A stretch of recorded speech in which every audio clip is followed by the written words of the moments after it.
Hello.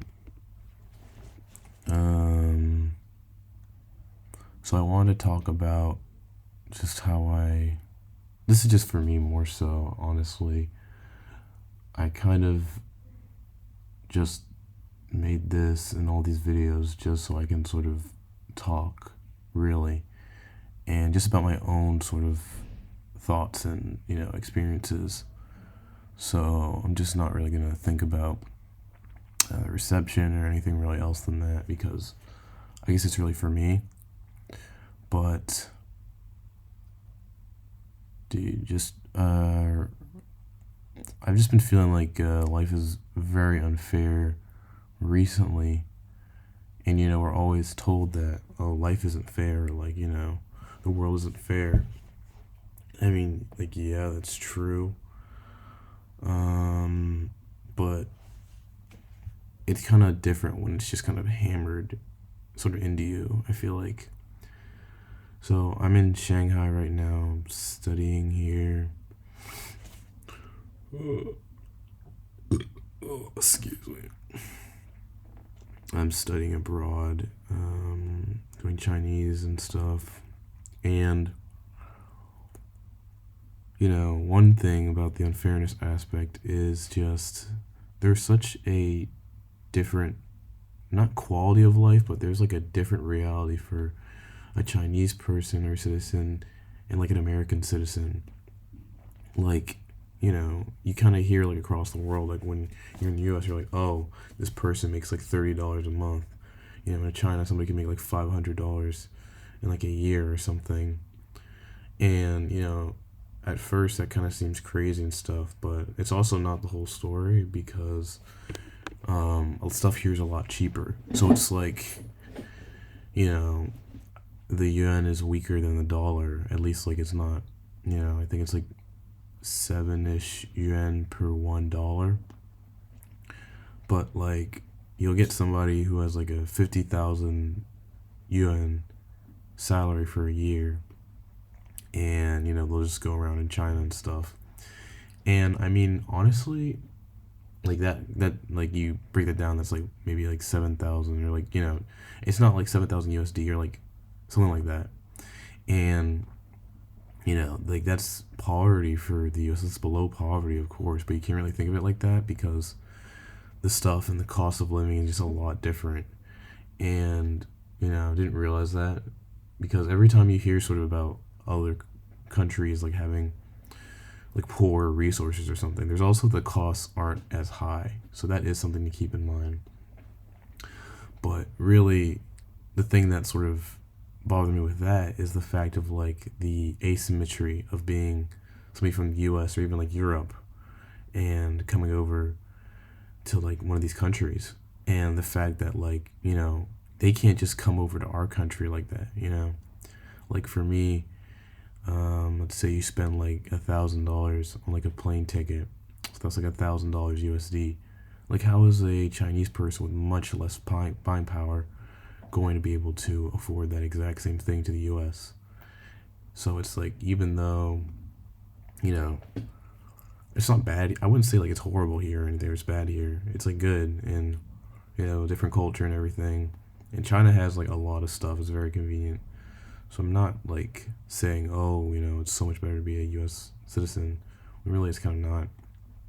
But just like the that sort of like landlockedness, like, oh, you are in this country, you don't have enough buying power to go over and like explore other options just because of where you're born. That's one thing. Also, another thing about in China is the perception of whiteness here. So, in Asia, a lot of like the sort of more North Asian countries and regions, even like all of Asia, really, there's this emphasis on like whiteness is better because there's like, it signals that you're not in the fields working and all this stuff. And, what I had to learn was that, China and all these other places are pretty homogenous. So most of the people here look, very similar, and everybody's like ethnically almost identical. And so things like class, status, all these things play a bigger role, and that's more of the stratification than somewhere in the US, where it's very multifaceted. So in the US, you have different accesses. You have being your socioeconomic class, your sexuality, you have your gender or sex, you have your race, and all of these things sort of, play a part and come together. And that's kind of where you are just put. And, in the US, race is a thing too. Whiteness is the default, and anything else is like you are adapting to the white world. It's about sort of molding yourself or changing to be able to fit, or try to fit as much as you can, but never really being able to fit because you just aren't white. So in China, based on post-colonialism, and they were had a big influence from all these colonizing countries, and they had to deal with a lot in foreign powers and taking stuff over. There's this sort of a double crux with this white preference. It's cosmetic, but there's also this idea of European power and richness. In the rest of the world, whiteness means rich. It's one thing that's tied to the other. White equals rich, and then dark equals poor. This is just a common theme, because anywhere people are working outside or doing stuff that's poor, and your skin gets tan. But even then, look at Africa, the colonists taking advantage of these, colonies. Not just that, but even in Southeast Asia, the Caribbean. I'm Jamaican. There's a lot of stuff there. People were dying on sugarcane plantations there so much they had to import so many enslaved Africans. And it just became convenient to denigrate these darker complexioned people because it's easier to, rationalize if they're seen as worse, or making it seem like they are given an opportunity to work in squalor. So, and it still persists, and that's the thing. Here in China, I've gotten comments of maybe you should wash your skin and maybe it'll be lighter. And this sort of idea that blackness is this condition to be managed. It's a self-improvement sort of idea. How people today are go to the gym and work out and improve your health and dress better. Here in Asia, it's also and also get whitening cream and look more white. And there's also no real understanding of blackness or differences. I am mixed, and even then people think I'm just African, or which isn't crazy, but it's kind of interesting just how much it's all flat, because I met people from Chad here, and we don't look the same. We're both black, but then there's also I don't know, it's very confusing, and it feels that I'm pretty privileged, at least socioeconomically, but it's almost the world kind of negates it.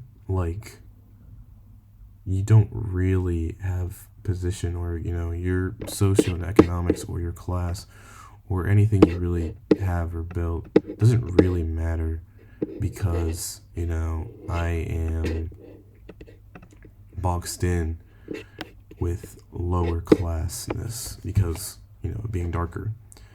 And it's kind of crazy because I'll be going back to the US And it's not different there. I mean, I've gotten crazy comments from people from the US here in my program, not even just the Chinese people.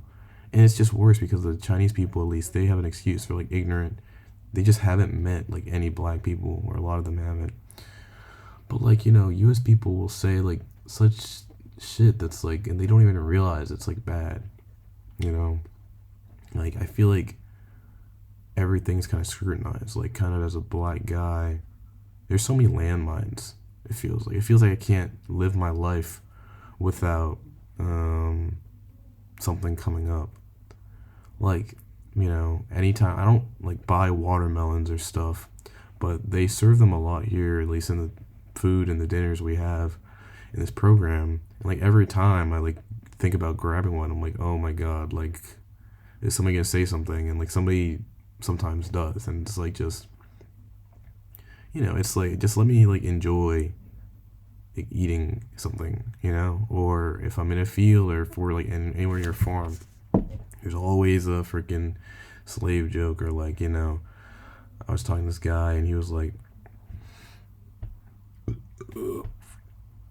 just like talking about we were in a field and like I thought it was a rice field, but he's like, no, it's wheat. And I was like angry because he was like being such a smart aleck. I'm like, okay, if you're so sure, like why don't you go pick it then? And then these people behind me are like, oh, it's a good thing, it wasn't reversed because the guy who I was talking to was white. And everybody like laughed. And it's just like, yeah, not just that, but like anything to do with like blackness. Like literally, we had this sort of painting thing, or this painting thing. We had like black ink, and afterwards, I had this like black painted character, like cartoon character of Neja, who's like this Chinese cartoon, and they, I was like, somebody asked me like what I had. This guy who's in my class, and like I showed him. He's like, "Oh, is that your mom?" And I just wasn't expecting it from this guy because like this is a guy who like his skills are very high. Like I respect his abilities a lot, and he's even like I think he's like a little bit autistic too, but it's like even this sort of out of touch and like kind of guy who's like all of this, and I kind of respect because of his abilities. He's very like culturally in tune with Chinese culture. Is like so kind of tone deaf, and it's like you could just say something like that and actually think it's sort of okay, and that's what kind of makes me insane because I don't understand, or sometimes I just expect people would know better than this or just do better than this, and it's like it's kind of double. It's from all sides because I'm here surrounded by Chinese people mostly, and then the bubble I do have is still like this American micro schism of like microaggressions and like you know deep seated like bias, and it's like it's on me for the emotional labor of that, and like I know I understand that and stuff, but it's just like why am I dealing with this all the time, and like why is this everywhere, and like why it's just like why is this just a lot, and why do I have to like keep doing things like this isn't affecting me, and I don't know, it's just very tough,